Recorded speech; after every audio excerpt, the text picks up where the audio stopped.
ओम नमो भगवते वासुदेवाय। जय श्री कृष्ण। प्रिय भक्तगणों, आइए सुनते हैं श्री विष्णु पुराण की कथा। श्री पराशर जी बोले, वैदरथ वंश का रिपुंजय नामक जो अंतिम राजा होगा, उसका सुनिक नामक एक मंत्री होगा। वह अपने स्वामी रिपुंजय को मारकर अपने पुत्र प्रद्योत का राज्याभिषेक करेगा। उसका पुत्र बलाक होगा। बलाक का शेषाकयूप का जनक, जनक का नंदनवर्धन तथा नंदनवर्धन का पुत्र नंदी होगा। ये 5 प्रगोद वंशीय नृपति गण 138 वर्ष पृथ्वी का पालन करेंगे। नंदी का पुत्र शिशुनाभ होगा। शिशुनाभ का काकवर्ण, काकवर्ण का क्षेमधर्मा, क्षेमधर्मा का क्षतोजा, क्षतोजा का विदिशार, विदिशार का अजातशत्रु, अजातशत्रु का अर्भक, अर्भक का उदयन, उदयन का नंदीवर्धन और नंदीवर्धन का पुत्र महानंदी होगा। ये शिशु नाव वंशीय नृपति गण 362 वर्ष पृथ्वी का शासन करेंगे। महानंदी के शूद्रा के गर्भ से उत्पन्न महापद्म नामक नंद दूसरे परशुराम के समान संपूर्ण क्षत्रियों का नाश करने वाला होगा। तब से शूद्र जातीय राजा राज करेंगे। राजा महापद्म संपूर्ण पृथ्वी का एक छत्र और अनुलंघित राज्य शासन करेगा। उसके सोमाली आदि 8 पुत्र होंगे जो महापद्म के पीछे पृथ्वी का राज्य भोगेंगे। महापद्म और उसके पुत्र 100 वर्ष तक पृथ्वी का शासन करेंगे। तदंतर इन 9 नंदों को कौटिल्य नामक एक ब्राह्मण नष्ट करेगा। उनका अंत होने पर मौर्य नृपतिगण पृथ्वी को भोगेंगे। कौटिल्य ही मुरा नाम की दासी से नंद द्वारा उत्पन्न हुए चंद्रगुप्त को राज्याभिषेक करेगा। चंद्रगुप्त का पुत्र बिंदुसार, बिंदुसार का अशोकवर्धन, अशोकवर्धन का सुयसा, सुयसा का दशरथ, दशरथ का संयुत, संयुत का शालीशुक, शालीशुक का सोम शर्मा, सोम शर्मा का शतधनवा तथा शतधनवा का पुत्र बृहद्रथ होगा। इस प्रकार 173 वर्ष तक ये 10 मौर्य वंशी राजा राज करेंगे। इनके अनंतर पृथ्वी में 10 शुंग वंशीय राजागण होंगे। उनमें पहला पुष्यमित्र नामक सेनापति अपने स्वामी को मारकर स्वयं राज्य भोग करेगा। उसका पुत्र अग्निमित्र होगा। अग्निमित्र का पुत्र सुज्येष्ठ, सुज्येष्ठ का वसुमित्र, वसुमित्र का उद्दक, उदंक का पुलिंदक, पुलिंदक का घोषवसु, घोषवसु का वज्रमित्र, वज्रमित्र का भागवत और भागवत का पुत्र देवभूति होगा। ये सुगंध नरेश 112 वर्ष पृथ्वी का भोग करेंगे। इसके अनंतर यह पृथ्वी कम भूपालों के अधिकार में चली जाएगी। सुगवंशीय अति व्यसनशील राजा देवभूति को कम वंशीय वसुदेव नामक उसका मंत्री मारकर स्वयं राज भोगेगा। उसका पुत्र सुमित्र, सुमित्र का नारायण तथा नारायण का पुत्र सुशर्मा होगा। ये 4 काव्य भूपति गण 45 वर्ष पृथ्वी के अधिपति रहेंगे। कव वंशीय सुशर्मा को उसका बलिपुच्छक नाम वाला आंध्र जातीय सेवक मारकर स्वयं पृथ्वी का भोग करेगा। उसके पीछे उसका भाई कृष्ण पृथ्वी का स्वामी होगा। उसका पुत्र शांतकर्णी होगा। शांतकर्णी का पुत्र पूर्णोत्संग, पूर्णोत्संग का सातकर्णी, सातकर्णी का लंबोदर, लंबोदर का पिलक, पिलक का पुत्र मेधस्वाति, मेधस्वाति का पटुमान, पटुमान का अरिष्टकर्मा, अरिष्टकर्मा का हालाहल, हालाहल का पललक, पललक का पुलिंदसेन, पुलिंदसेन का सुंदर, सुंदर का सातकर्णी, दूसरा सातकर्णी का शिवस्वाति, शिवस्वाति का गोमती पुत्र, गोमती पुत्र का अलीमान, अलीमान का शांतकर्णी, दूसरा शांतकर्णी का शिवश्रित, शिवश्रित का शिव स्कंद, शिव स्कंद का यज्ञश्री, यज्ञश्री का द्वयज, द्वयज्ञ, द्वयज्ञ का चंद्रश्री तथा चंद्रश्री का पुत्र पुलोमाची होगा। इस प्रकार ये 30 आंध्र भृत्य राजागण 456 वर्ष पृथ्वी को भोगेंगी। इनके पीछे 7 आभीर और 10 गर्दभिल राजा होंगे। फिर 16 शक राजा होंगे। उनके पीछे 8 यवन, 14 तुर्क, 13 मुंड गुरुंड और 12 मौन जातीय राजा लोग 1090 वर्ष पृथ्वी का शासन करेंगे। इनमें से भी 11 मौन राजा पृथ्वी को 300 वर्ष तक भोगेंगे। इनके उच्छिन्न होने पर कैंकिल नामक यवन जातीय अभिषेक रहित राजा होंगे। उनका वंशधर विंध्य शक्ति होगा। विंध्य शक्ति का पुत्र पुरंजय होगा। पुरंजय का रामचंद्र, रामचंद्र का धर्मवर्मा, धर्मवर्मा का वंग, वंग का नंदन तथा नंदन का पुत्र सुनंदी होगा। सुनंदी के नंदी, यशा, शुक्र और प्रवीर ये 3 भाई होंगे। ये सब 106 वर्ष राज्य करेंगे। इसके पीछे 13 इनके वंश के और भी वाहलिक राजा होंगे। उनके बाद 13 पुष्पमित्र और पटुमित्र आदि तथा 7 आंध्र मांडलिक भूपति गण होंगे तथा 9 राजा क्रमशः कौशल देश में राज्य करेंगे। निषद देश के स्वामी भी यही होंगे।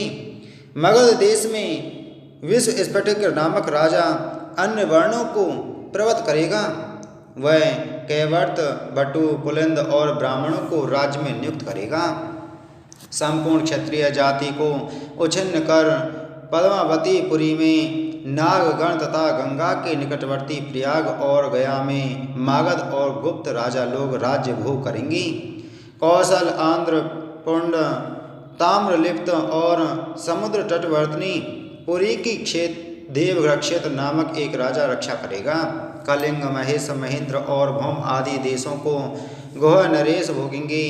नैषद, नैमिषक और कालकोशक आदि जनपदों को मणिधानक के वंशीय राजा भोगेंगे।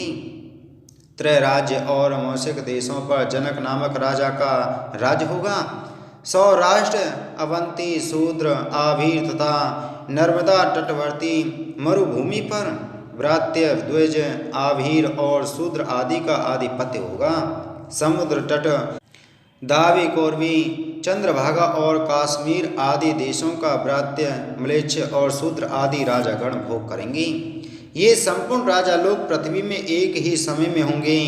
ये थोड़ी प्रसन्नता वाले, अत्यंत क्रोधी, सर्वदा अधर्म और मिथ्या भाषण में रुचि रखने वाले, स्त्री, बालक और गौओं की हत्या करने वाले, पर धन हरण में रुचि रखने वाले, अल्प शक्ति, तम प्रदान, उत्थान के साथ ही पतनशील, अल्पायु, महती, कामना वाले, अल्प पुण्य और अत्यंत लोभी होंगे। ये संपूर्ण देशों को परस्पर मिला देंगे तथा उन राजाओं के आश्रय से ही बलवान और उन्हीं के स्वभाव का अनुकरण करने वाले मलिच्छ तथा आर्य विपरीत आचरण करते हुए सारी प्रजा को नष्ट भ्रष्ट कर देंगे। तब दिन दिन धर्म और अर्थ का थोड़ा थोड़ा ह्रास तथा क्षय होने के कारण संसार का क्षय हो जाएगा।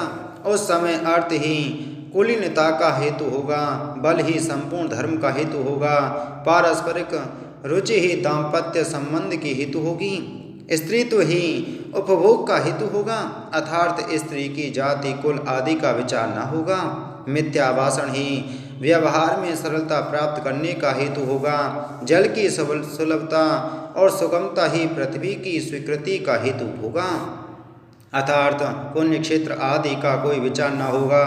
जहाँ की जलवायु उत्तम होगी वही भूमि उत्तम मानी जाएगी। यज्ञोपवीत ही ब्राह्मणत्व का हेतु होगा, रत्न आदि धारण करना ही प्रशंसा का हेतु होगा, व्राज चिन्ह ही आश्रमों के हेतु होंगे, अन्याय ही आजीविका का हेतु होगा, दुर्बलता ही बेकारी का हेतु होगा, निर्भयता पूर्वक धृष्टता के साथ बोलना ही पांडित्य का हेतु होगा, निर्धनता ही साधुत्व का हेतु होगा, स्नान ही साधन का हेतु होगा, दान ही धर्म का हेतु होगा, स्वीकार कर लेना ही विवाह का हेतु होगा, अर्थात संस्कार आदि की अपेक्षा न कर पारस्परिक स्नेह बंधन से ही दाम्पत्य संबंध स्थापित हो जाएगा। भली प्रकार वन ठनकर रहने वाला ही सुपात्र समझा जाएगा, दूर देश का जल ही तीर्थोदकत्व का हेतु होगा तथा छद्मवेश धारण ही गौरव का कारण होगा। इस प्रकार पृथ्वी मंडल में विविध दोषों की फैल जाने से सभी वर्णों में जो जो बलवान होगा वही वही राजा बन बैठेगा। इस प्रकार अति लोलुप राजाओं के कर भार को सहन न कर सकने के कारण प्रजा पर्वत कंदराओं का आश्रय लेगी तथा मधु शाक मूल फल पत्र और पुष्प आदि खाकर दिन काटेगी। वृक्षों के पत्र और वलकल ही उनके पहनने तथा ओढ़ने के कपड़े होंगे। अधिक संतानें होंगी। सब लोग शीत वायु घाम और वर्षा आदि के कष्ट सहेंगे। कोई भी 23 वर्ष तक जीवित न रह सकेगा।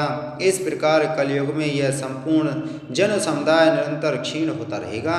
इस प्रकार श्रौत और स्मार्त धर्म का अत्यंत हास हो जाने तथा कलयुग के प्राय बीत जाने पर संभल ग्राम निवासी ब्राह्मण श्रेष्ठ विष्णु यशा के घर संपूर्ण संसार के रचयिता चराचर गुरु आदि मध्यांतर शून्य ब्रह्म में आत्मस्वरूप भगवान वासुदेव अपने अंश से अष्टैश्वर युक्त कल के रूप से संसार में अवतार लेकर असीम शक्ति और महत्तम से संपन्न हो सफल मलेच्छ दस्यु दुष्टाचारी तथा दुष्ट चित्तों का क्षय करेंगी और समस्त प्रजा को अपने अपने धर्म में नियुक्त करेंगी। इसके पश्चात समस्त कलयुग के समाप्त हो जाने पर रात्रि के अंत में आगे हुओं के समान तत्कालीन लोगों की बुद्धि स्वच्छ स्फट मणि के समान निर्मल हो जाएगी। उन बीजभूत समस्त मनुष्यों से उनकी अधिक अवस्था होने पर भी उस समय संतान उत्पन्न हो सकेगी। उनकी वे संतानें सतयुग के ही धर्मों का अनुसरण करने वाली होंगी। इस विषय में ऐसा कहा जाता है कि जिस समय चंद्रमा सूर्य और बृहस्पति पुष्य नक्षत्र में स्थित होकर एक राशि पर एक साथ आवेंगे उसी समय सतयुग का आरंभ हो जाएगा। हे मुनिश्रेष्ठ, तुमसे मैंने यह समस्त वंशों के भूत भविष्यत और वर्तमान संपूर्ण राजाओं का वर्णन कर दिया। परीक्षित के जन्म से नंद के अभिषेक तक 1050 वर्ष का समय जानना चाहिए। सप्त ऋषियों में से जो पुलस्त और क्रतु 2 नक्षत्र आकाश में पहले दिखाई देते हैं, उनके बीच में रात्रि के मध्य समय जो दक्षिणोत्तर दिशा पर समदेश में स्थित अश्विनी आदि नक्षत्र हैं, उनमें से प्रत्येक नक्षत्र पर सप्तऋषि गण 100 वर्ष रहते हैं। हे द्विजोत्तम, परीक्षित के समय में वे सप्तऋषि गण मघा नक्षत्र पर थे। उसी समय 1200 वर्ष प्रमाण वाला कलयुग आरंभ हुआ था। हे द्विज, जिस समय भगवान विष्णु के अंशावतार भगवान वासुदेव निज धाम को पधारे थे, उसी समय पृथ्वी पर कलयुग का आगमन हुआ था। जब तक भगवान अपने चरण कमल से इस पृथ्वी का स्पर्श करते रहे, तब तक पृथ्वी से संसर्ग करने की कलयुग की हिम्मत ना पड़ी। सनातन पुरुष भगवान विष्णु के अंशावतार से कृष्णचंद्र के स्वर्गलोक पधारने पर भाइयों के सहित धर्मपुत्र महाराज युधिष्ठिर ने अपने राज्य को छोड़ दिया। कृष्णचंद्र के अंतर्धान हो जाने पर विपरीत लक्षणों को देखकर पांडवों ने परीक्षित को राज्य पद पर अभिषिक्त कर दिया। जिस समय वे सप्तऋषि गण पूर्वाषाढ़ा नक्षत्र पर जाएंगे, उसी समय राजा नंद के समय से कलयुग का प्रभाव बढ़ेगा। जिस दिन भगवान कृष्णचंद्र परमधाम को गए थे, उसी दिन कलयुग उपस्थित हो गया था। अब तुम कलयुग की वर्ष संख्या सुनो। हे द्विज, मानवीय वर्ष गणना के अनुसार कलयुग 3,60,000 वर्ष रहेगा। इसके पश्चात 1200 दिव्य वर्ष पर्यंत कृत युग रहेगा। हे द्विजश्रेष्ठ, प्रत्येक युग में हजारों ब्राह्मण, क्षत्रिय, वैश्य और शूद्र महात्मा गण हो गए हैं। उनके बहुत अधिक संख्या में होने से तथा समानता होने के कारण कुलों में पुनरुक्ति हो जाने के भय से मैंने उन सब के नाम नहीं बतलाए हैं। पूर्ववंशीय राजा देवापी तथा इक्ष्वाकु कुलोत्पन्न राजा पुरु, ये दोनों अत्यंत योग बल संपन्न हैं और कलाप ग्राम में रहते हैं। सतयुग का आरंभ होने पर ये पुनः मृत्युलोक में आकर क्षत्रिय कुल के प्रवर्तक होंगे। वे आगामी मनुवंश के बीज रूप हैं। सतयुग, त्रेता और द्वापर, इन तीनों युगों में इसी क्रम से मनुपुत्र पृथ्वी का भोग करते हैं। फिर कल युग में उन्हीं में से कोई आगामी मनु संतान के बीज रूप से स्थित रहते हैं, जिस प्रकार की आजकल देवापी और पुरु हैं। इस प्रकार मैंने तुमसे संपूर्ण राजवंशों का यह संक्षिप्त वर्णन कर दिया है। इसका पूर्णतया वर्णन तो 100 वर्षों में भी नहीं किया जा सकता। फिर है शरीर के मोह से अंधे हुए ये तथा और भी ऐसे अनेक भूपतिगण हो गए हैं, जिन्होंने इस पृथ्वी मंडल को अपना अपना माना है। यह पृथ्वी किस प्रकार अचल भाव से मेरी और मेरे पुत्र की अथवा मेरे वंश की होगी। इसी चिंता में व्याकुल हुए इन सभी राजाओं का अंत हो गया। इसी चिंता में डूबे रहकर इन संपूर्ण राजाओं के पूर्वोत्तरवर्ती राजा लोग चले गए और इसी में मग्न रहकर आगामी भूपतिगण भी मृत्यु मुख में चले जाएंगे। इस प्रकार अपने को जीतने के लिए राजाओं को अथक उद्योग करते देखकर वसुंधरा शरतकालीन पुष्पों के रूप में मानो हंस रही है। हे मैत्रेय, अब तुम पृथ्वी के कहे हुए कुछ श्लोकों को सुनो। पूर्व काल में इन्हें असित मुनि ने धर्मध्वजी राजा जनक को सुनाया था। पृथ्वी कहती है, अहो बुद्धिमान होते हुए इन राजाओं को यह कैसा मोह हो रहा है, जिसके कारण ये बुलबुले के समान क्षण स्थायी होते हुए भी अपनी स्थिरता में इतना विश्वास रखते हैं। ये लोग प्रथम अपने को जीतते हैं और फिर अपने मंत्रियों को तथा इसके अनंतर ये क्रमशः अपने भृत्य पुरवासी एवं शत्रुओं को जीतना चाहते हैं। इसी क्रम से हम समुद्र पर्यंत इस संपूर्ण पृथ्वी को ही जीत लेंगे। ऐसी बुद्धि से मोहित हुए ये लोग अपनी निकटवर्तनी मृत्यु को नहीं देखते। यदि समुद्र से गिरा हुआ यह संपूर्ण भूमंडल अपने बस में हो ही जाए तो भी मनोजय की अपेक्षा इसका मूल्य ही क्या है, क्योंकि मोक्ष तो मनोजय से ही प्राप्त होता है, जिसे छोड़कर इनके पूर्वज चले गए तथा जिसे अपने साथ लेकर इनके पिता भी नहीं गए, उसी मुझको अत्यंत मूर्खता के कारण ये राजा लोग जीतना चाहते हैं। जिनका चित्त ममता में है, उन पिता पुत्र और भाइयों में अत्यंत मोह के कारण मेरे ही लिए परस्पर कलह होता है।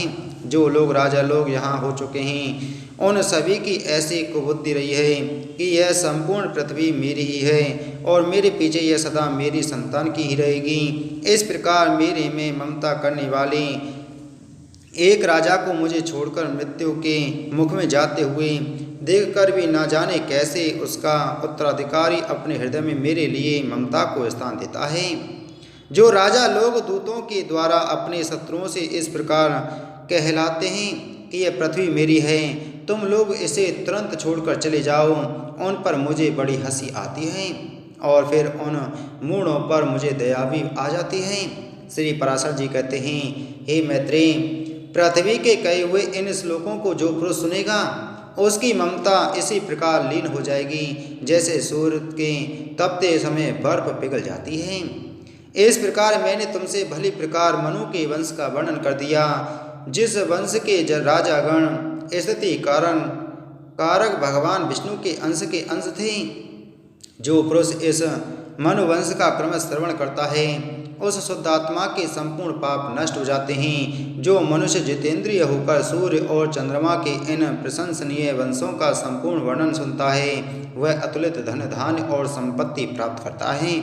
महाबलवान वीरशाली अनंत धन संचय करने वाले तथा परम निष्ठावान इक्ष्वाकु जनहु मांधाता सगर अभिक्षेत रघुवंशीय राजागण तथा नहुस और ययाति आदि के चरित्रों को सुनकर, जिन्हें कि काल ने आज कथा मात्र ही शेष रखा है, प्रज्ञावान मनुष्य पुत्र स्त्री गृह क्षेत्र और धन आदि में ममता न करेगा। जिन पुरुष श्रेष्ठों ने ऊर्ध्वबाहु होकर अनेक वर्ष पर्यंत कठिन तपस्या की थी तथा विविध प्रकार के यज्ञों का अनुष्ठान किया था, आज उन अति बलवान और वीरशाली राजाओं की काल ने केवल कथा मात्र ही छोड़ दी है। जो प्रथु अपने शत्रु समूह को जीतकर स्वच्छंद गति से समस्त लोकों में विचरता था, आज वही काल वायु की प्रेरणा से अग्नि में फेंके हुए सेमर की रुई के ढेर के समान नष्ट भ्रष्ट हो गया है।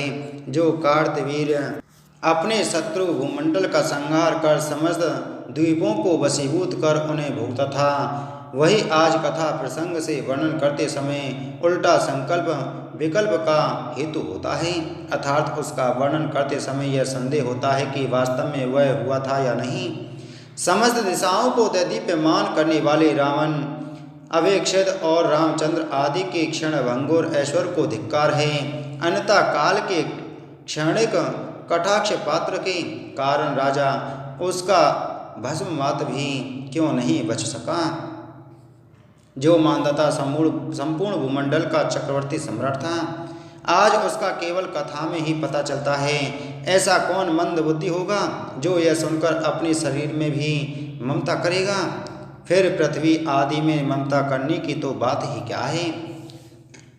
भगीरथ, सगर, कुकुत्स, रावण, रामचंद्र, लक्ष्मण और युधिष्ठिर आदि पहले हो गए हैं। यह बात सर्वथा सत्य है, किसी प्रकार भी मिथ्या नहीं है।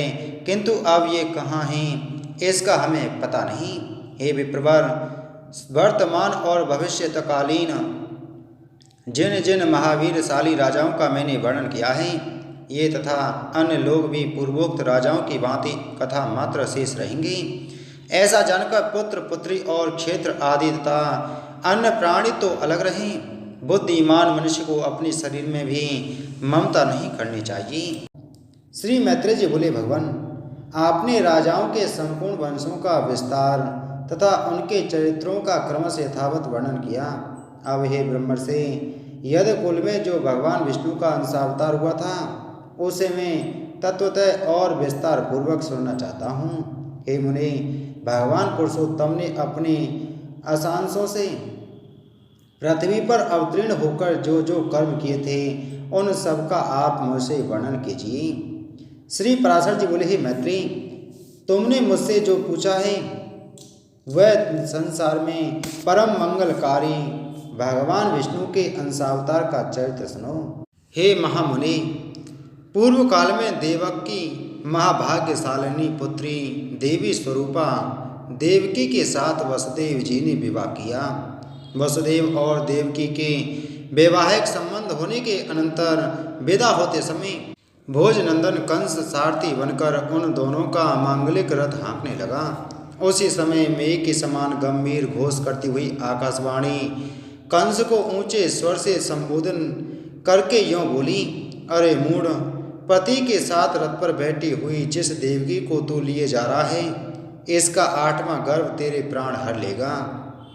श्री पराशर जी बोले, यह सुनते ही महाबली कंस म्यान से खड़ग निकालकर देवकी को मारने के लिए उद्यत हुआ। तब वसुदेव जी यूं कहने लगे, हे महाभाग, हे अनग, आप देवकी का वध न करें। मैं इसके गर्भ से उत्पन्न हुए सभी बालक आपको सौंप दूंगा। श्री पराशर जी बोले, हे द्विजोत्तम, तब सत्य के गौरव से कंस ने वसुदेव जी से बहुत अच्छा कह देवकी का वध नहीं किया। इसी समय अत्यंत भार से पीड़ित होकर पृथ्वी गौ का रूप धारण कर सुमेरु पर्वत पर देवताओं के दल में गई। वहां उसने ब्रह्मा जी के सहित समस्त देवताओं को प्रणाम कर खेद पूर्वक करुण स्वर से बोलती हुई अपना सारा वृतांत कहा। पृथ्वी बोली, जिस प्रकार अग्नि स्वर्ण का तथा सूर्य गौ किरण समूह का परम गुरु है, उसी प्रकार संपूर्ण लोकों के गुरु श्री नारायण मेरे गुरु हैं। हे प्रजापतियों के पति और पूर्वजों के पूर्वज ब्रह्मा जी हैं तथा वे ही कला काष्ठा निमेष स्वरूप अव्यक्त मूर्तिमान काल हैं।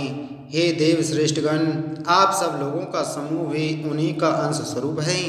आदित्य, मरुदगण, साध्यगण, रुद्र, वसु, अग्नि, पितृगण और अत्रि आदि प्रजापतिगण, ये सब अप्रमेय महात्मा विष्णु के ही रूप हैं। यक्ष, राक्षस, दैत्य, पिशाच, सर्प, दानव, गंधर्व और अप्सरा आदि भी महात्मा विष्णु के ही रूप हैं। ग्रह, नक्षत्र तथा तारा गणों से चित्रित आकाश, अग्नि, जल, वायु में और इंद्रियों के संपूर्ण विषय, यह सारा जगत विष्णुमय ही है।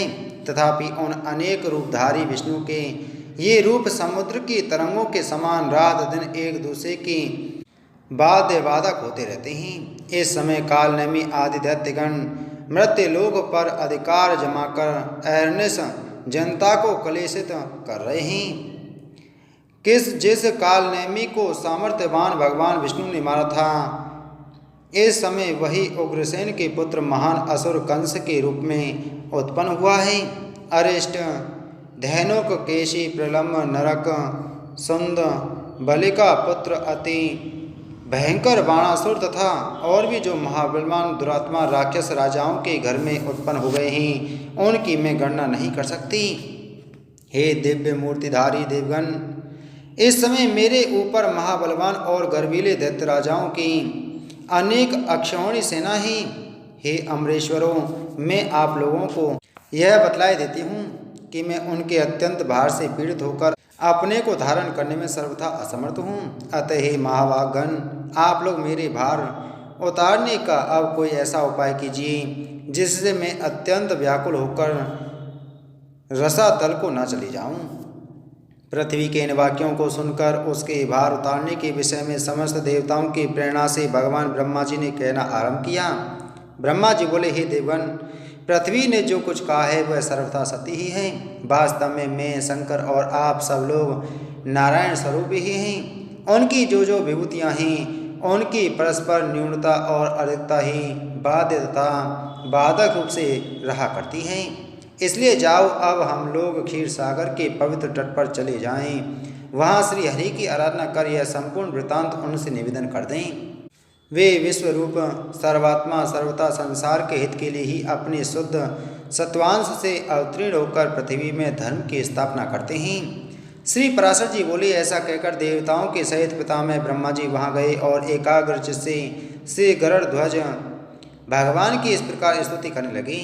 ब्रह्मा जी बोले, हे वेद वाणी के अगोचर प्रभु, परा और अपरा ये दोनों विद्याएं आप ही हैं। हे नाथ, वे दोनों आप ही के मूर्त और अमूर्त रूप हैं। हे अत्यंत सूक्ष्म, हे विराट स्वरूप, हे सर्व, हे सर्वज्ञ शब्द ब्रह्म और परब्रह्म, ये दोनों आप ब्रह्ममय के ही रूप हैं।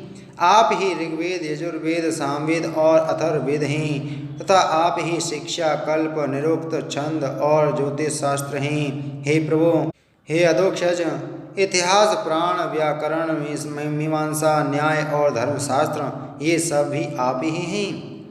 हे आदिपते, जीवात्मा, परमात्मा, स्थूल सूक्ष्म देह तथा उनका कारण अव्यक्त, इन सब के विचार से युक्त हो, जो अंतरात्मा और परमात्मा के स्वरूप का बोधक तत्वमसि वाक्य है, वह भी आपसे भिन्न नहीं है।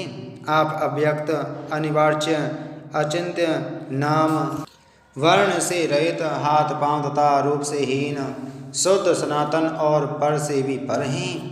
आप कर्णहीन होकर भी सुनते हैं, नेत्रहीन होकर भी देखते हैं, एक होकर भी अनेक रूपों में प्रकट होते हैं, हस्तपाद आदि से रहित होकर भी बड़े वेगशाली और ग्रहण करने वाले हैं तथा सबके अवेद होकर भी सबको जानने वाले हैं। हे परमात्मन, जिस धीर पुरुष की बुद्धि आपके श्रेष्ठतम रूप से पृथक और कुछ भी नहीं देखती, आपके अणु से भी अणु और दृश्य स्वरूप को देखने वाले उस पुरुष की आत्यंतिक अज्ञान निवृत्ति हो जाती है।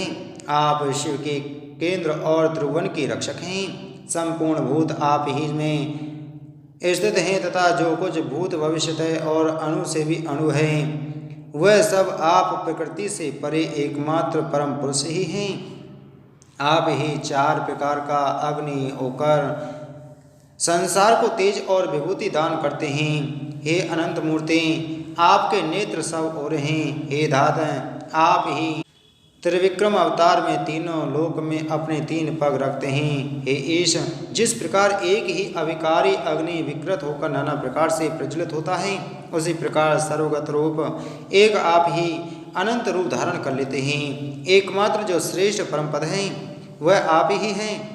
ज्ञानी पुरुष ज्ञान दृष्टि से देखे जाने योग्य आपको ही देखा करते हैं। हे परमात्मन, भूत और भविष्यतः जो कुछ स्वरूप है वह आपसे अतिरिक्त और कुछ भी नहीं है। आप व्यक्त और अव्यक्त स्वरूप हैं, समष्टि और व्यष्टि रूप हैं तथा आप ही सर्वज्ञ, सर्वसाक्षी, सर्वशक्तिमान एवं संपूर्ण ज्ञान, बल और ऐश्वर्य से युक्त हैं। आप ह्रास और वृद्धि से रहित, स्वाधीन, अनादि और जितेंद्रिय हैं तथा आपके अंदर श्रम, तंद्रा, भय, क्रोध और काम आदि नहीं हैं। आप अनिंद, अप्राप्य, निराधार और अव्याहत गति हैं। आप सबके स्वामी, अन्य ब्रह्मादि के आश्रय तथा सूर्य आदि तेजों के तेज एवं अविनाशी हैं। आप समस्त आवरण शून्य, सहायकों के पालक और संपूर्ण महाविभूतियों के आधार हैं। हे पुरुषोत्तम, आपको नमस्कार है। आप किसी कारण, अकारण अथवा कारण अकारण से शरीर ग्रहण नहीं करते, बल्कि केवल धर्म रक्षा के लिए ही करते हैं। श्री पराशर जी बोले, इस प्रकार स्तुति सुनकर भगवान आज अपना विश्वरूप प्रकट करते हुए ब्रह्मा जी से प्रसन्न चित्त से कहने लगी। श्री भगवान बोले, हे ब्रह्मन, देवताओं के सहित तुमको मुझसे जिस वस्तु की इच्छा हो वह सब कहो और उसे सिद्ध हुआ ही समझो।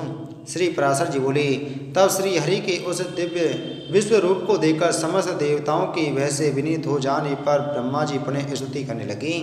ब्रह्मा जी बोले, हे सहस्त्रबाहु, हे अनंत मुख एवं चरण वाली, आपको हजारों बार नमस्कार हो। हे जगत की उत्पत्ति स्थिति और विनाश करने वाले, हे अप्रमेय, आपको बारंबार नमस्कार हो। हे भगवान, आप सूक्ष्म से भी सूक्ष्म, गुरु से भी गुरु और अति बृहत प्रमाण हैं तथा प्रधान प्रकृति में तत्व और अहंकार आदि में प्रधान भूत मूल पुरुष से भी परे हैं। हे भगवान, आप हम पर प्रसन्न होइए। हे देव, इस पृथ्वी के पर्वत रूपी मूल बंध इस पर उत्पन्न हुए महान असुरों के उत्पात से शिथिल हो गए हैं। अतः हे अपरमित वीर, यह संसार का भार उतारने के लिए आपके शरण में आई हैं। हे सुरनाथ, हम और यह इंद्र, अश्विनी कुमार तथा वरुण, ये रुद्रगण, वसुगण, सूर्य, वायु और अग्नि आदि अन्य समस्त देवगण यहाँ उपस्थित हैं। इन्हें अथवा मुझे जो कुछ करना उचित हो उन सब बातों के लिए आज्ञा कीजिए। हे ईश, आप ही की आज्ञा का पालन करते हुए हम संपूर्ण दोषों से मुक्त हो सकेंगे। श्री पराशर जी बोले, हे महामुनि, इस प्रकार स्तुति किए जाने पर भगवान परमेश्वर ने अपने श्याम और श्वेत 2 केश उखाड़े और देवताओं से बोले, मेरे ये दोनों केश पृथ्वी पर अवतार लेकर पृथ्वी के भार रूप कष्ट को दूर करेंगे। सब देवगण अपने अपने अंशों से पृथ्वी पर अवतार लेकर अपने से पूर्व उत्पन्न हुए उन्मत्त दैत्यों के साथ युद्ध करें। तब निसंदेह पृथ्वी तल पर संपूर्ण दैत्यगण मेरे दृष्टिपात से दलित होकर क्षीण हो जाएंगे। वसुदेव जी की जो देवी के समान देवकी नाम की भार्या है, उसके 8वें घर से मेरा यह श्याम केश अवतार लेगा और इस प्रकार यहाँ अवतार लेकर यह काल नेमी के अवतार कंस का वध करेगा। ऐसा कहकर श्रीहरि अंतर्ध्यान हो गए। हे महामुनि, भगवान के अदृश्य हो जाने पर उन्हें प्रणाम करके देवगण सुमेरु पर्वत पर चले गए और फिर पृथ्वी पर अवतीर्ण हुए। इसी समय भगवान नारद जी ने कंस से आकर कहा कि देवकी के 8वें घर में भगवान धरणीधर जन्म लेंगे। नारद जी से यह समाचार पाकर कंस ने कुपित होकर वसुदेव और देवकी को कारागृह में बंद कर दिया। हे द्विज, वसुदेव जी भी जैसा कि उन्होंने पहले कह दिया था अपने प्रत्येक पुत्र को कंस को सौंपते रहेंगे। ऐसा सुना जाता है कि पहले 6 गर्भ हिरण्यकश्यपु के पुत्र थे। भगवान विष्णु की प्रेरणा से यौनिंद्रा उन्हें क्रमशः गर्भ में स्थित करती रही। जिस अविद्या रूपिणी से संपूर्ण जगत मोहित हो रहा है वह यौनिंद्रा भगवान जिसकी विष्णु की महामाया है, उससे भगवान श्रीहरि ने कहा। श्री भगवान बोले, हे निंद्रे, जा मेरी आज्ञा से तू पाताल में स्थित 6 गर्भों को एक एक करके देवकी की कुक्षी में स्थापित कर दे। कंस द्वारा उन सबके मारे जाने पर शेष नामक मेरा अंश अपने अंशांश से देवकी के 7वें गर्भ में स्थित होगा। हे देवी, गोकुल में वसुदेव जी की जो रोहिणी नाम की दूसरी भार्या रहती है, उसके उदर में उस 7वें गर्भ को ले जाकर तो इस प्रकार स्थापित कर देना जिससे वह उसी के जठर से उत्पन्न हुए के समान जान पड़ी। उसके विषय में संसार यही कहेगा कि कारागार में बंद होने के कारण भोजराज कंस के वैसे देवकी का 7वां गर्भ गिर गया। वह श्वेत शैल शिखर के समान वीर पुरुष गर्भ से आकर्षण किए जाने के कारण संसार में संकर्षण नाम से प्रसिद्ध होगा। तदंतर हे सुवे, देवकी के 8वें गर्भ में स्थित होऊंगा। उस समय तू भी तुरंत भी यशोदा के गर्भ में चली जाना। वर्षा ऋतु में भाद्रपद कृष्ण अष्टमी को रात्रि के समय में जन्म लूंगा और तू नवमी को उत्पन्न होगी। हे आनंदिते, उस समय मेरी शक्ति से अपनी मति फिर जाने के कारण वसुदेव जी मुझे तो यशोदा के और तुझे देवकी के शयन गृह में ले जाएंगे। तब हे देवी, कंस तुझे पकड़कर पर्वत शिला पर पटक देगा। उसके पटकते ही तू आकाश में स्थित हो जाएगी।